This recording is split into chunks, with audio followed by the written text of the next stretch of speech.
ગેરઉપયોગ કરી એટલે કે એનો આડસમાં આપણે દેશી ભાષામાં કહીએ તો આડસની અંદર એ લોકો જે ડુપ્લિકેટ અને સ્પ્યુરિયસ દવાઓનો જે કારોબાર ચલાવી રહ્યા છે। રાજકોટ શહેરના 1400થી વધુ મેડિકલ સ્ટોર જે છે તે આજે બંધ જોવા મળ્યા છે। કેમિસ્ટ એસોસિએશનનો સરકાર સામે કડક વિરોધ જે છે તે જોવા મળ્યો છે। રાજકોટ, અમદાવાદ, સુરત, વડોદરા સહિતના મહાનગરો નહીં પરંતુ ગ્રામ્ય વિસ્તારના મેડિકલોમાં પણ આજે જે છે તે જ પ્રકારના દ્રશ્યો સામે આવી રહ્યા છે। અમારી માંગણી ઓલ ઇન્ડિયા એસોસિએશનની છે ઓનલાઈન દવાઓનું વેચાણ બંધ કરવાની। અમારી જે માંગણીઓ છે કે ઓનલાઈન દવાઓનું વેચાણ થાય છે, કોર્પોરેટ સેક્ટરો ભારે ડિસ્કાઉન્ટ આપે છે અને નશીલી દવાઓનું વેચાણ કરે છે। જૂનાગઢમાં કેમિસ્ટ ડ્રગિસ્ટ એસોસિએશનની એક દિવસીય હડતાલની જાહેરાત કરવામાં આવી છે, જ્યારે શહેરના તમામ મેડિકલ વેપારીઓ હડતાલમાં જોડાયા છે। હજુ સુધી તમે અમારી ચેનલને સબસ્ક્રાઇબ નથી કરી તો અત્યારે જ ન્યૂઝરૂમ ગુજરાતને સબસ્ક્રાઇબ કરો, ફેસબુક અને ઇન્સ્ટાગ્રામ પર ફોલો કરો।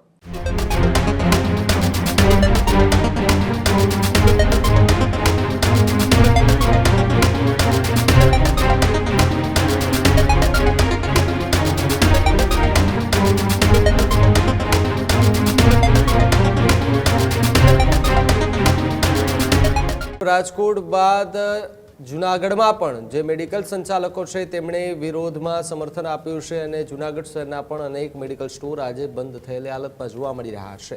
જૂનાગઢમાં કેમિસ્ટ ડ્રગિસ્ટ એસોસિએશનની એક દિવસીય હડતાલની જાહેરાત કરવામાં આવી છે, જ્યારે શહેરના તમામ મેડિકલ વેપારીઓ હડતાલમાં જોડાયા છે। ઓનલાઈન દવાના વેચાણ સામે કેમિસ્ટોમાં ભારે રોષ વ્યાપી ઉઠ્યો છે, ત્યારે કોર્પોરેટ કંપનીઓ જે ભારે ડિસ્કાઉન્ટ સામે આપી રહ્યા છે તેને લઈને વિરોધ જોવા મળી રહ્યો છે। હોસ્પિટલમાં જરૂરી દવાની સેવાઓ ચાલુ રાખવામાં આવી છે, જ્યારે ઇમરજન્સી સેવા સિવાય શહેરના 250 જેટલા મેડિકલ સ્ટોર હાલ બંધ પડેલી હાલતમાં છે। પડતર માંગણીઓ પૂર્ણ નહીં થાય તો આંદોલન કરવાની ચીમકીઓ ઉચ્ચારતા મેડિકલ સ્ટોર સંચાલકો જે છે તે જોવા મળ્યા।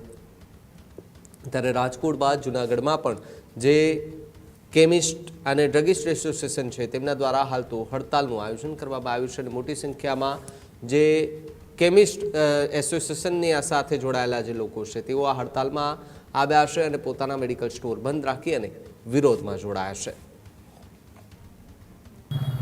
આજે 20 મે 2026ના રોજ ઓલ ઇન્ડિયા એસોસિએશનના આદેશ મુજબ સમગ્ર ભારતની દવા બજાર બંધ રાખવામાં આવેલ છે। એના અનુસંધાનમાં જૂનાગઢ શહેરની પણ તમામ દવા બજાર, દવાની દુકાનો બંધ રાખવામાં આવેલ છે। અમારી માંગણીઓ ઓલ ઇન્ડિયા એસોસિએશનની છે ઓનલાઈન દવાઓનું વેચાણ બંધ કરવાની, કોર્પોરેટ સ્ટોરમાંથી મોટા ડિસ્કાઉન્ટ આપે છે એ બંધ કરવાની અને નશીલી અને નકલી દવાઓ જે વેચાણ થાય છે એ બંધ કરવા માટેની અમારી માંગણી છે। વર્ષોથી અમારી માંગણી છે પણ સરકાર આ બાબતમાં કોઈ પગલાં લીધા નથી, એટલે ના છૂટકે અમારા ઓલ ઇન્ડિયા એસોસિએશને એક દિવસનું ટોકન બંધ આપવાનો આદેશ આપેલ છે, જેના અનુસંધાને જૂનાગઢ શહેરની તમામ દવા દુકાનો બંધ રહેશે। પરંતુ ઇમરજન્સી સેવા માટે જૂનાગઢની અંદર 3 દુકાનો અમે ખુલ્લી રાખી છે। આરકે મેડિકલ, હરિહટ મેડિકલ સ્ટોર, વૈભવ ફાટક પાસે, પછી બાયપાસ ઉપર આદર્શ મેડિસિન, એ ઉપરાંત કોર્પોરેટ હોસ્પિટલો છે, મલ્ટી સ્પેશિયાલિટી હોસ્પિટલો છે, એના સ્ટોરને ઇમરજન્સી દવાઓ આપવા માટે મળી રહે તે માટે એમને પણ અમોએ છૂટ આપેલી છે। બાકી દવા બજાર સંપૂર્ણ બંધ રાખવામાં આવેલ છે। આજરોજ તારીખ 20/5/2026 બુધવારના રોજ અમારે ઓલ ઇન્ડિયા કેમિસ્ટ એસોસિએશન તથા ગુજરાત કેમિસ્ટ એસોસિએશને અમારી જે માંગણીઓ છે કે ઓનલાઈન દવાઓનું વેચાણ થાય છે, કોર્પોરેટ સેક્ટરો ભારે ડિસ્કાઉન્ટ આપે છે અને નશીલી દવાઓનું વેચાણ કરે છે અને યુવાધનને બરબાદ કરે છે, એની સામે અમે પૂરા ગુજરાત અને આખા હિન્દુસ્તાનના બધા મેડિકલ સ્ટોર આજરોજ બંધ રહેશે અને પબ્લિકને પણ અમારી એક એવી નમ્ર વિનંતી છે કે અમને આ બાબતે સાથ સહકાર આપે। તે મુજબ આજે ઇમરજન્સી દવાઓ માટે અહીંયા 2-3 દુકાનો ખુલ્લી રાખી છે। એસટી રોડ ઉપર આરકે મેડિકલ, હરિહટ મેડિકલ અને ઝાંઝડા ચોકડીએ આદર્શ મેડિસિન છે, એ પબ્લિક હેરાન ન થાય એના માટે અમે લોકોએ ખુલ્લી રાખી છે અને અમને સાથ સહકાર આપવા નમ્ર વિનંતી। રાજકોટ શહેરના 1400થી વધુ મેડિકલ સ્ટોર જે છે તે આજે બંધ જોવા મળ્યા છે। ઓનલાઈન દવા વેચાણ સામે વેપારીઓનો ઉગ્ર વિરોધ જોવા મળ્યો છે, ત્યારે કોર્પોરેટ ડિસ્કાઉન્ટ મુદ્દે મેડિકલ સંચાલકો મેદાને આવ્યા છે। હડતાલ માત્ર 15 સ્થળો પર જ દવાઓ ઉપલબ્ધ મળી રહી છે। ઇમરજન્સી સેવાઓ માટે મર્યાદિત વ્યવસ્થા ઊભી કરવામાં આવી છે.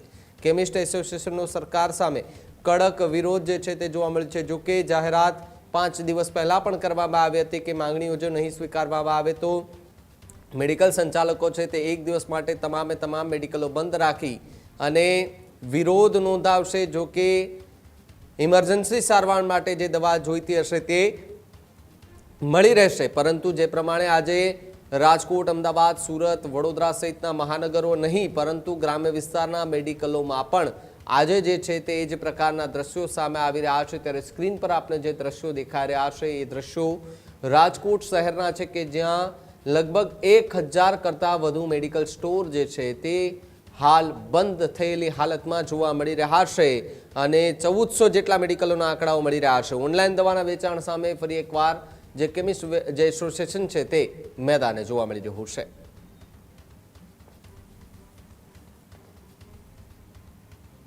સડતાલ અમે પાડેલી છે ગેરકાયદેસર ઓનલાઈન ફાર્મસી દ્વારા મોટા પાયે ડુપ્લિકેટ દવાનું વેચાણ થાય છે. તેના વિરોધમાં અમે આજે 1 દિવસ ટોકન સ્ટ્રાઇક પાડેલી છે.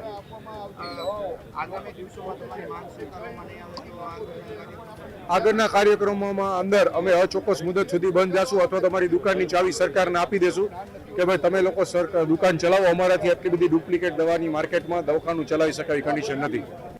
આજે જે હડતાલ છે એ ઓનલાઈન ફાર્મસીના વિરોધમાં હડતાલ બહાર પાડવામાં આવી છે.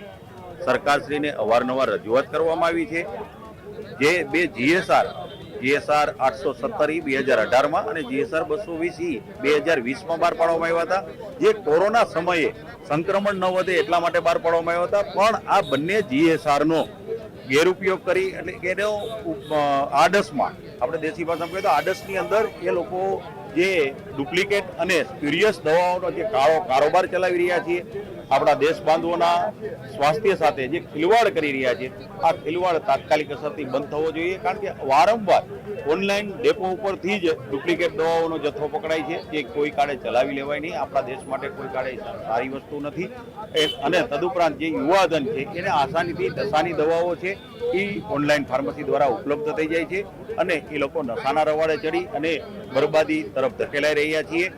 તદુપરાંત AMR જે આપણા લોકલાડીલા વડાપ્રધાન ગુજરાતના પનોતા પુત્ર મોદી સાહેબે જે AMRની વાત મન કી બાતમાં કરી હતી, એન્ટી માઇક્રોબિયલ રેઝિસ્ટન્સ છે જે ભયંકર રીતે વધી રહ્યો છે, એમાં પણ ઓનલાઈન ફાર્મસી દ્વારા સરેઆમ જે કાયદાઓનું ઉલ્લંઘન કરી schedule H1, narcotic drugs, psychotropic substance બધી જ દવાઓ આસાનીથી ઉપલબ્ધ છે અને યુવાઓને આસાનીથી મળી જાય છે અને માતબર પ્રમાણમાં મળે છે. તેની હિસાબે એ લોકો નશાના તરફ ધકેલાઈ રહ્યા છે. અને એન્ટી માઇક્રોબિયલ રેઝિસ્ટન્સની વાત કરીએ તો એન્ટીબાયોટિકના રેઝિસ્ટન્સને હિસાબે જે રેઝિસ્ટન્સ આવતો જાય છે એને બચાવવા માટે થઈને પણ ત્યાં જે કાયદાનો ભંગ થાય છે અને એન્ટીબાયોટિક મળે છે બંધ કરવા માટે ઓનલાઈન ફાર્મસી બંધ કરવી જોઈએ. હજુ સુધી તમે અમારી ચેનલને સબસ્ક્રાઇબ નથી કરી તો અત્યારે જ ન્યૂઝરૂમ ગુજરાતને સબસ્ક્રાઇબ કરો, ફેસબુક અને ઇન્સ્ટાગ્રામ પર ફોલો કરો.